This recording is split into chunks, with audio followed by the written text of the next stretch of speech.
فأعوذ بالله السميع العليم من الشيطان الرجيم من همزه ونفخه ونفثه بسم الله الرحمن الرحيم هل ينظرون إلا أن تأتيهم الملائكة ويأتي ربك ويأتي بعض آيات ربك يوم يأتي بعض آيات ربك لا ينفع نفسا إيمانها لم تكن آمنت من قبل أو كسبت في إيمانها خيرا قل انتظروا إنا منتظرون سبحانك لا علم لنا إلا ما علمتنا إنك أنت العليم الحكيم رب اشرح لي صدري ويسر لي أمري واحلل عقدة من لساني يفقهوا قولي واحلل عقدة من لساني يفقهوا قولي۔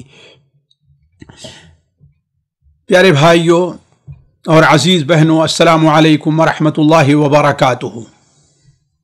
قیامت کی بڑی نشانیاں یا علامات قیامت کبریٰ جن کا ذکر 2 مجلسوں سے چل رہا ہے۔ پہلی مجلس میں مقدمہ اور اس کے بعد دجال سے متعلق کچھ باتیں ہوئی تھیں، خصوصاً دجال کی آمد سے پہلے کے کیا حالات ہوں گے، جو ہمارے لیے بہت اہم ہے، اس لیے کہ ہو سکتا ہے کہ ہم میں سے بہت سے لوگ دجال اور اس کا زمانہ نہ پائیں، لیکن اس سے پہلے کے جو حالات ہیں ان سے ہمارا اور آپ کا سابقہ ہے اور آج ہی سے نہیں ہے، نبی کریم صلی اللہ علیہ وسلم کے زمانے ہی سے ان حالات سے سابقہ ہے، تھوڑا کم یا زیادہ، اس لیے وہ ہمارے اور آپ کے لیے بڑی اہم چیز ہے۔ دوسری بات یہ رکھی گئی تھی تفصیل کے ساتھ کہ دجال کی صفات کیا ہیں، دجال کا دعویٰ کیا ہوگا، دجال کی کمزوریاں کیا ہیں، جس کے سامنے رکھ کر کے جن کو سامنے رکھ کر کے ایک مسلمان دجال سے متعلق کافی معلومات حاصل کر سکتا ہے۔ آج کی تیسری مجلس 2 ناحیے سے بہت اہم ہے۔ اس مجلس کے اندر میں 2 باتیں آپ لوگوں کے سامنے رکھوں گا۔ پہلی بات تو یہ ہے کہ دجال کے متبعین اور اس کے پیروکار کون ہوں گے۔ بعض چیزوں کا ذکر آ چکا ہے، لیکن میں دوبارہ تھوڑی تفصیل کے ساتھ اور جن کا ذکر نہیں ہے اس کا ذکر اس لیے کروں گا کہ یہ بھی ہمارے اور آپ کے لیے بہت اہم ہے۔ جیسا کہ ہم نے شروع ہی میں کہا تھا کہ ہمارا اور آپ کا ان علامات قیامت یا اس قسم کی چیزوں کا سننا اور پڑھنا بطور معرفت ہی کے نہیں ہونا چاہیے۔ ہمیں اپنی آخرت اور عاقبت کی فکر کرنی چاہیے اور یہ سوچنا چاہیے کہ آخر نبی کریم صلی اللہ علیہ وسلم نے دجال کے فتنے سے اس قدر لوگوں کو متنبہ کیوں کیا ہے، اور حتیٰ کہ اتنے خوفناک انداز میں، ہیبتناک انداز میں آپ نے بیان فرمایا کہ صحابہ کرام رضوان اللہ علیہم اجمعین یہ سمجھتے تھے کہ بس دجال پہنچ چکا ہے، ہمارے باغات تک آ چکا ہے۔ تو ہمیں اور آپ کو جو ہمارے اور آپ کے لیے بڑی اہم چیز ہے وہ یہ ہے کہ دجال کے آخر پیروکار کون ہوں گے۔ دوسری بات، درمیان میں ایک آدھ بات اور آئے گی، لیکن دوسری بات جو ہمارے اور آپ کے بہت اہم ہے اور اہم ترین ہے وہ یہ ہے کہ دجال کے فتنے سے ایک مسلمان اپنے آپ کو بچا کیسے سکتا ہے، ایک مسلمان دجال کے فتنے سے محفوظ کیسے رہ سکتا ہے۔ تو یہ 2 باتیں بڑی اہم ہیں۔ اس کے بعد درمیان میں دجال کیسے کہاں قتل ہوگا اور کیسے ہلاک ہوگا اس کا ذکر اختصار کے ساتھ آتا ہے۔ دیکھیے، جہاں تک پہلی بات کا تعلق ہے کہ دجال کے پیروکار کون ہوں گے، دیکھیے دجال کے پیروکار سے متعلق جو کچھ ہم نے سمجھا ہے وہ 4 یا 5 قسم کے لوگ ہیں۔ زیادہ تر دجال کے پیروکار یہود ہوں گے، یعنی جن کا تعلق اسلام سے نہیں ہوگا، وہ اپنے اسلام کا دعویٰ نہیں کریں گے۔ دوسرے ترکستان وغیرہ کا جو علاقہ ہے، اس علاقے کے بہت سے لوگ ہوں گے، ان میں کافر بھی ہو سکتے ہیں اور مسلمان ہونے کا دعویٰ کرنے والے بھی لوگ ہو سکتے ہیں۔ اور تیسرے، دجال کے فتنے میں زیادہ تر آنے والے اور اس کے پیروکار، یعنی فتنے میں آنے والے لوگ نہیں بلکہ اس کے پیروکار زیادہ تر منافق ہوں گے، گویا یہ مسلمانوں کی جماعت کا ایک حصہ ہوں گے، مسلمانوں کی جماعت میں یہ موجود ہوں گے، لیکن وہ وقت آئے گا کہ اللہ تبارک و تعالی صاف کر دے گا کہ منافق کون ہے اور اللہ تعالیٰ کے نبی اللہ تعالیٰ پر سچا ایمان لانے والا کون ہے۔ اس لیے میں کہہ رہا ہوں کہ یہ بڑا اہم ہے کہ ہمیں اور آپ کو نفاق اور اس کی ہر صفت سے اپنے آپ کو بچانا چاہیے۔ اور تیسرے یا چوتھے جو عورتوں کے دجال کے پیروکار ہوں گے وہ زیادہ تر عورتیں ہوں گی۔ یہ میری اپنی طرف سے بات نہیں ہے، یہ نبی کریم صلی اللہ علیہ وسلم کا فرمان صراحت کے ساتھ ہے۔ اور آخر میں دجال کے جو زیادہ پیروکار لوگ ہوں گے وہ بے دین، جاہل اور زیادہ تر صحرا نشین اور دیہاتی لوگ ہیں جو علم کے مراکز سے دور رہا کرتے ہیں۔ تو جو ہم نے سمجھا ہے علماء کے اقوال کی روشنی میں دجال کے پیروکار یہ لوگ ہوں گے۔ جہاں تک دجال کے اولی پیروکار کا تعلق ہے، یہ بات آ چکی ہے اس سے پہلے کہ دجال کے زیادہ اور اولین پیروکار کیا ہوں گے، یہود ہوں گے، اور انہی سے دجال اپنی پہلی فوج تیار کرے گا۔ بلکہ دجال کے خروج کا سبب ہی یہودیوں کی طاقت کا ٹوٹ جانا ہوگا، جیسا کہ پچھلی مجلس میں یہ بات ذکر کی گئی ہے۔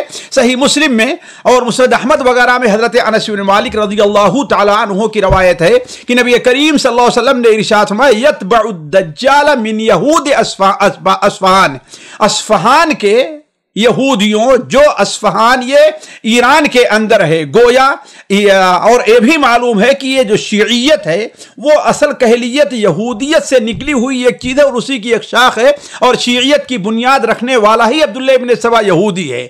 لہذا وہیں شیعوں کے گڑھ سے دجال اپنی پہلی فوج تیار کرے گا۔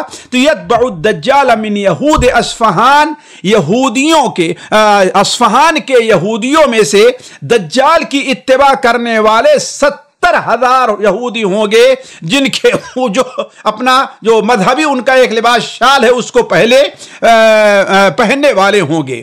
دوسری بات جو ہم نے کہا دجال کے جو پیروکار ہیں وہ ترکستان اور ازبکستان کے اس علاقے میں رہنے والے لوگ ہوں گے، جیسا کہ ابوبکر صدیق رضی اللہ تعالیٰ عنہ کی روایت پچھلی مجلس میں گزر چکی ہے، جسے امام ترمذی اپنی سنن کے اندر، امام حنبل اپنی مسند کے اندر نقل کرتے ہیں کہ آپ صلی اللہ علیہ وسلم نے ارشاد فرمایا کہ یخرج الدجال من مشرق، دجال مشرق سے نکلے گا۔ مشرق میں ایک ایسی جگہ جس کا نام خراسان ہے، یتبعہ اقوام، اس کی اتباع اور اس کی پیروی ایسے لوگ کریں گے یا اس کے ساتھ ایسے لوگ ہوں گے جن کے چہرے گویا پٹی ہوئی ڈھال کی طریقے سے ہے، یعنی ان کی ناک چپٹی ہوگی اور چہرے میں تہ لگی ہوگی۔ تیسرے جو دجال کے زیادہ ماننے والے ہیں وہ بے دین، منافقین اور عورتیں ہوں گی۔ یہ تین قسم کے زیادہ لوگ ہوں گے۔ کون؟ بے دین لوگ، جن کا دین سے کوئی تعلق نہیں ہوگا، اگرچہ وہ اپنا نام مسلمان رکھیں گے، عبداللہ، عبد الرحمن، خالد، جاوید اپنا نام رکھیں گے، لیکن اس دین سے وہ بہت دور رہیں گے۔ جیسا کہ آج بہت سے لوگ مسلمانوں میں ایک بہت بڑا طبقہ ایسا پایا جا رہا ہے جو اسلام کے نام پر ننگ ہے کہ ان کا صبح سے شام تک، شام سے لے کر کے صبح تک سارا کا سارا کام دین اور اس کے خلاف ہوتا ہے، بلکہ دین کا مذاق اڑاتے ہیں اور اس سے بغاوت کیا کرتے ہیں۔ تو بے دین لوگ ہوں گے، منافق ہوں گے۔ آپ جانتے ہیں منافق وہ ہوا کرتا ہے جو بظاہر تو اسلام کا، مسلمانوں کا اظہار، اسلام کا اظہار، مسلمان ہونے کا اظہار کرتا ہے، لیکن اپنے دل میں یا اپنے عملی طور پر، اس لیے ایک منافق دو قسم کے ہوتے ہیں، منافق عملی ہوتا ہے اور منافق اعتقادی ہوتا ہے۔ تو اعتقادی منافق تو اس کے ساتھ ہوں گے بھی، اور عملی منافق جن کو بے دین کہا جا سکتا ہے وہ بھی دجال کے زیادہ پیروکار ہوں گے، اور عورتیں اس کی زیادہ پیروی کریں گی۔ اس کی دلیل بہت سی حدیثیں ہیں، میں آپ کے سامنے صرف حضرت جابر بن عبداللہ کی ایک حدیث جسے امام حنبل رحمہ اللہ مسند احمد کے اندر نقل کرتے ہیں۔ حضرت جابر بن عبداللہ بیان فرماتے ہیں کہ نبی کریم صلی اللہ علیہ وسلم حرہ، آپ جانتے ہیں مدینہ منورہ کے ارد گرد کالے